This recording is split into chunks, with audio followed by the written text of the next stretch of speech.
Hey everyone, welcome back to the channel. This is day 42 of trying to reach the rating of 2,000 elo online. I'm rated right now 1874. Now, I'm 1874 after I won this game, but I was recording this game and I was playing it and I was sharing my thought process, and simply when I finished, it turned out that it was not even recording. I lost it. This is crazy. It just like creating content is just so freaking painful. You're gonna go from one problem to the other one. Anyway, I'm gonna show you the game that I just played. Hopefully everything now is working very nice. I played the game against someone rated 1864 and I was rated like 1866 because yesterday I won the game as well. We played the game. He played e4. It took him a lot of time to play because he was like thinking about the opening. I played the Caro-Kann, which is my favorite opening. He played d4. I played d5. This is all standard stuff.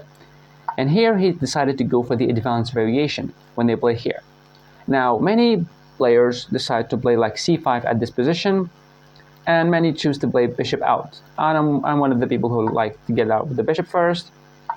He went here and trying to, offer, a bishop trade, and I decided to take. He takes with the queen. This is all theory. I decided to play e6. And the idea behind e6 is that you want to push c5 and you want to continue the game. He played this move, and I was thinking about this, but I really hated the idea that his bishop is going to go here, and he's going to force me to block with the knight, to lose the defender of this, or block with the bishop, and he's going to take, and we're going to have some problems. So I decided just to play h6, stop the knight or the bishop from getting to this square, right?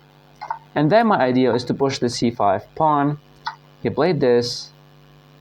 Now, the idea behind taking this, which most of the time is bad because you're activating your opponent's bishop, but in this position he can win a pawn.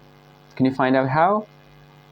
Well, it's by playing, when I play bishop takes, he's going to play this check, and I have to block with the knight not to lose my bishop, and he's simply going to win this pawn. As you can see right now, check, knight, and takes, and this is all theory, even though you're down a pawn, but it's all theory. The best move is to play this, but I didn't like to play it right away because I wanted to play the knight here. So I didn't like the idea my pawn will be there forever. So I decided to push here to try to push the pawn here, forcing the knight back to try to take this pawn or try to add more attackers at it. That was my plan. He played this move to stop me from playing g4. Okay, now I decided to develop my knight. He played this move, c3. Which is just he was supposed to develop his knight, but he played this for I'm not really sure why. I played this move. Now I have two attackers at this pawn and only one defender. The only way to defend the pawn, he cannot play this, he cannot try to use his queen. The only way is to play rook to e1 to try to defend the pawn. Okay? And now I decided to play this move, to attack the queen. Okay, and also like controlling this, in case the bishop ever moved, he would be losing this pawn. Some stuff. He played the queen here, which is because this move is not really a good move because like he's gonna get a lot of trouble with it. So this move allows him to go back. Now I decided to play queen here. My idea with this move is that I'm adding 1, 2, 3 attackers at a pawn that's only defended twice. He played this move. Now he has 3 defenders defending the pawn, so I cannot win the pawn. Here, as you can see from, no, I did not waste a lot of time.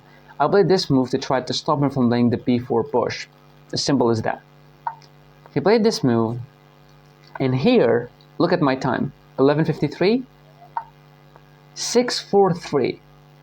I wasted more than 5 minutes on this. Why?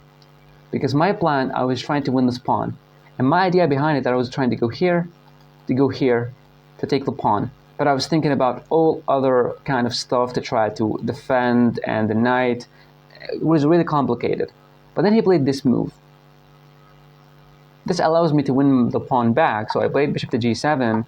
He played this move again, which I'm not really sure why he played it. I took with the knight, he takes, and I take with the bishop. It says it's better to take with the queen for some reason, but I liked my queen being there. I decided to take with the bishop, and I'm actually threatening to win a pawn. And you cannot really take it. So he played this move trying to defend, and also we cannot make like an in-between move. We have to take. because if you like castle, he's simply gonna take, and when you take, and you will be losing a piece like right now, okay? So it's not good. I started to take, he took the boy with the pawn, and here I was supposed to castle, but hear me out, I was looking for all sort of things. I was looking like, I have this threat that attacks the queen. The queen needs to move my knight on a better square, a very powerful square, and he cannot ever attack me because I have this check. And if he attacked me with the king, I would have this pawn push to defend my knight and go back with the knight. That was my plan. So I thought that this move is good. He played this move, and I still was supposed to castle, but like in the end game, you are forced to learn about things like king activation is really important in the end game, right? And putting my king here while castling, yes, my king is safe, but my king is not active. And if we traded the queens and the rooks, it's gonna be far more like harder for me to try to get to these pawns, right? Really hard. So I decided to activate my king and put it on d7. This is what I liked. King to d7, he doesn't have any weaknesses to try to get through it because we can simply just trade, put the rooks here to control the open files, and just simply play the game. And by the way, he still doesn't have this because we have a check. So I thought it was okay. He played this move, which was a miss, knight to a3. His idea trying to go here to do some things and stuff, but the best move here, hear me out. We need to stop the engine and stuff because my computer will explode here. Okay, I'm gonna show you the line.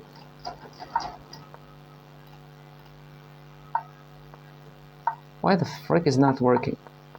I played this move, which is the best move. But if he played this, which I thought it was bad, and I'm forced to move my queen, but when I reviewed the game, it was the best move here to not move the queen. The best move is to take the rook. And I was like, what? This engine is like an idiot because he can simply take me. Well, I can take. And he can never take because that would be a check and I won the queen. I'm up a piece and I'll be winning this endgame, right? So, the best move here is simply to move his king away.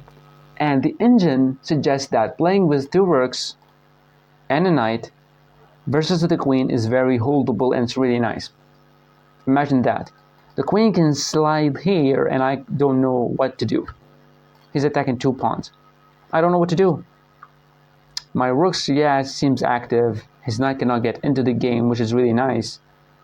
But how am I going to punish him, like, or win this? And by the way, this is only like 0.4 or 0.5 for black. So it's not really that much winning for black. And here, I'm just gonna go back. After he made this move and I played my move, he simply ran out of time. He had 18 seconds and he simply ran out of time. And I'm at 1874. I'm gonna show you my stats. How I was supposed to click here, but I don't like. Man. And by the way, if you're looking at getting better at the game of chess through my online 101 coaching program, we're gonna have a lot of coaching sessions every single week to try to get you better at the game of chess. This is my email. You're gonna see it also in the description below. Just send me an email and leave the rest for me. You're gonna see the stats. But at the last rabbit, like some rabbit games, I've won all like 2 or 3 games in a row. And in the last week, we gained 37 points. Good. And in 30 days, we gained 66 points, which is really nice. At 99.3%, at 75,201 global.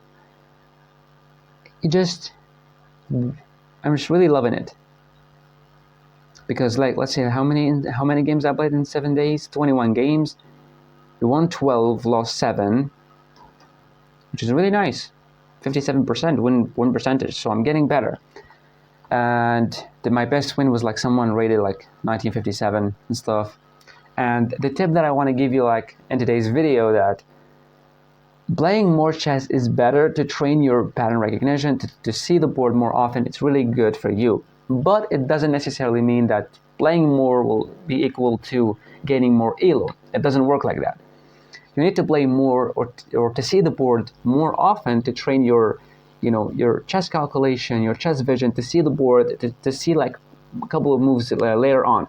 The only reason I won this game is I was capable to seeing a couple of moves into the future more than my opponent. That's why I'm winning the games, right? And this will get harder and harder, of course, but you need to train more, okay? And don't like play more rapid games every single day. Like play maximum 2 or 3 games per day, rapid games.